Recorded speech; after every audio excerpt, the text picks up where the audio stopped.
Amazon menghabiskan 200 miliar dolar tahun ini untuk kecerdasan buatan. Itu adalah jumlah uang yang lebih besar daripada seluruh output ekonomi negara Yunani. Dan minggu lalu, mereka menginvestasikan 50 miliar lagi secara langsung ke OpenAI, taruhan korporat tunggal terbesar dalam sejarah. Jadi, apakah Amazon sedang membangun masa depan atau sekedar membakar uang tunai? Kita akan memeriksa datanya bersama-sama, dan Anda dapat menarik kesimpulan sendiri. Inilah alasan mengapa cerita ini sangat penting saat ini. Saham Amazon telah turun hampir 20% dari titik tertingginya. Wall Street merasa gugup dengan pengeluaran tersebut. Namun, 54 dari 58 analis masih memberikan peringkat beli. Dan Morningstar mengatakan harga sahamnya 20% di bawah nilai perusahaan yang sebenarnya. Ada sesuatu yang tidak sinkron. Selama 12 menit ke depan, kita akan mencari tahu pihak mana yang benar. Jadi, apa sebenarnya Amazon saat ini? Lupakan toko buku. Amazon di tahun 2026 adalah 3 bisnis raksasa. Toko daring terbesar di dunia, penyedia komputasi awan nomor 1 melalui AWS, dan platform periklanan digital terbesar ketiga di bumi. Lebih besar dari gabungan TikTok dan Snapchat. Hanya Google dan Meta yang berada di depan. Inilah angka yang mengubah segalanya. AWS hanya menyumbang 18% dari total pendapatan. Namun ia menghasilkan hampir setengah dari seluruh laba operasional. Marginnya adalah 35%. Sisi retail berjalan dengan margin yang sangat tipis. Ketika Anda mendengar nama Amazon, bayangkanlah raksasa komputasi awan yang kebetulan juga menjual segala sesuatu di bumi. Sekarang, hasil terbaru. Amazon melaporkan kuartal keempat 2025 pada tanggal 5 Februari. Pendapatan mencapai rekor. Lebih dari 213 miliar dolar dalam satu kuartal saja. Itu mengalahkan ekspektasi Wall Street sekitar 2 miliar dolar. Pertumbuhannya adalah 14%. Sebagai konteks, Amazon menambah lebih banyak pendapatan dalam satu kuartal daripada yang dihasilkan sebagian besar perusahaan Fortune 500 dalam satu tahun penuh. Namun sahamnya turun 8 hingga 10% setelah jam perdagangan. Laba per saham tercatat $1.95 dibandingkan 1,97 yang diharapkan. Meleset hanya 2 sen. Biasanya tidak ada yang peduli dengan 2 sen itu. Namun para investor tidak sedang melihat laba tersebut. Mereka melihat sesuatu yang sama sekali berbeda. Pengeluarannya. Amazon mengumumkan rencana untuk membelanjakan 200 miliar dolar pada tahun 2026. Hampir semuanya untuk pusat data kecerdasan buatan dan chip khusus. Itu 50% lebih banyak dari tahun lalu. Ini memicu pertanyaan yang harus ditanyakan oleh setiap investor. Kapan pengeluaran ini mulai menghasilkan keuntungan? Selama 5 tahun, transformasinya sangat luar biasa. Pendapatan hampir 2 kali lipat dari 470 miliar menjadi 717 miliar. Pendapatan bersih beralih dari kerugian di tahun 2022 menjadi laba 78 miliar rupiah. Margin operasional meningkat lebih dari 2 kali lipat. Margin kotor mencapai 50%. Amazon berhasil menemukan cara untuk menjadi perusahaan raksasa sekaligus sangat menguntungkan. Namun arus kas bebas menceritakan kisah yang berbeda. Angkanya anjlok dari lebih dari 33 miliar di tahun 2024 menjadi sekitar 8 miliar tahun lalu. Itu adalah penurunan besar yang disebabkan oleh percepatan belanja modal.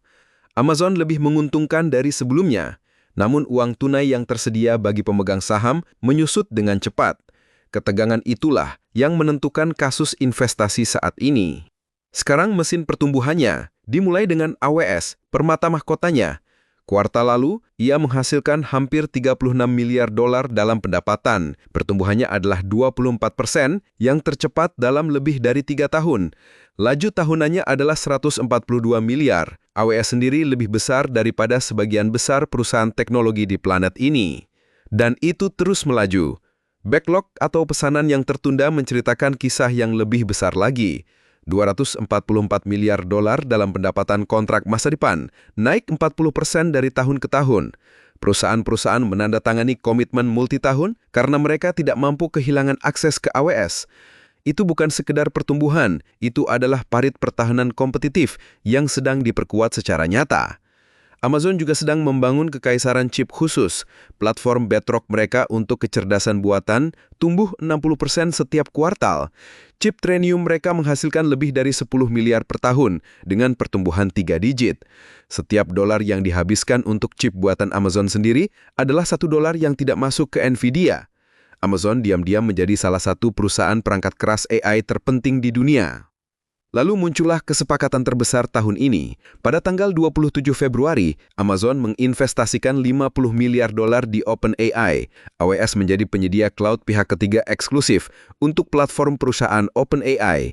OpenAI berkomitmen pada kapasitas chip Amazon sebesar 2 gigawatt. Perjanjian tersebut diperluas sebesar 100 miliar selama 8 tahun. Induk ChatGPT memilih Amazon untuk masa depan perusahaannya. Ada kisah pertumbuhan yang diabaikan kebanyakan orang.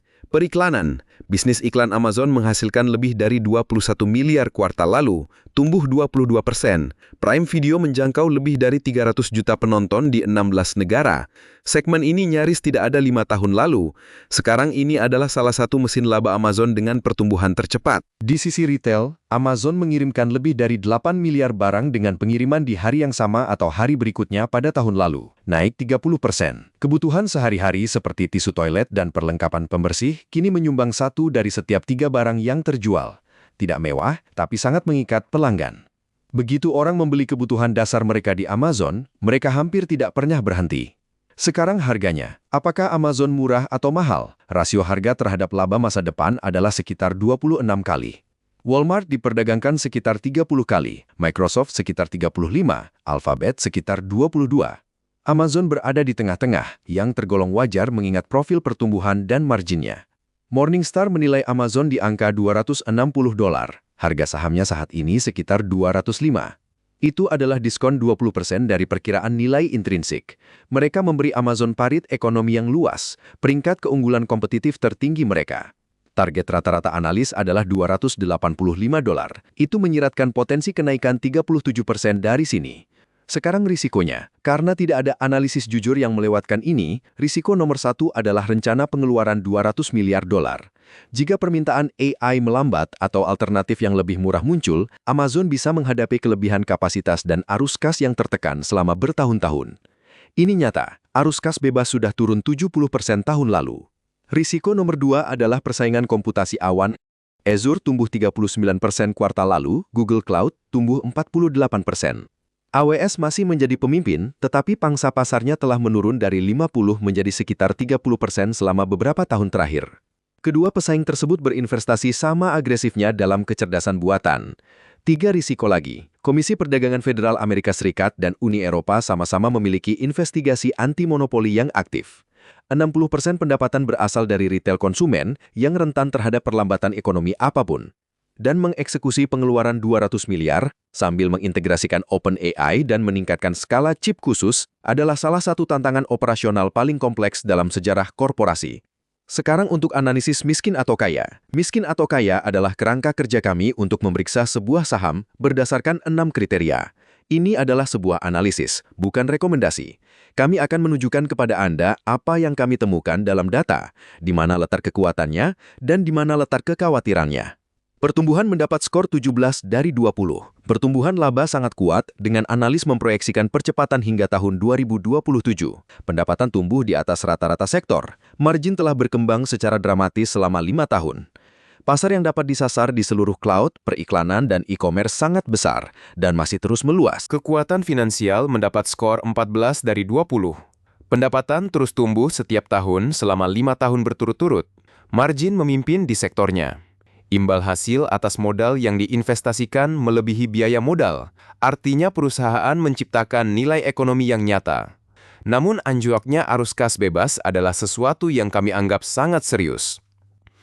Keunggulan kompetitif mendapat skor 17 dari 20. Amazon mendapat nilai sangat tinggi pada biaya peralihan pelanggan, efek jaringan, kekuatan merek, dan keunggulan skala. Parit pertahanannya luas dan sebagian besar semakin kuat. Erosi pangsa pasar cloud perlu dipantau, tetapi kemitraan dengan OpenAI bekerja melawan tren tersebut. Valuasi mendapat skor 15 dari 20. Saham diperdagangkan dengan diskon yang berarti terhadap nilai wajar dan pada kelipatan yang wajar dibandingkan rekan-rekannya.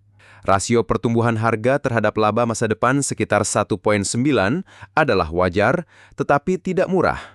Manajemen mendapat skor 8 dari 10 untuk eksekusi yang konsisten dan visi strategis.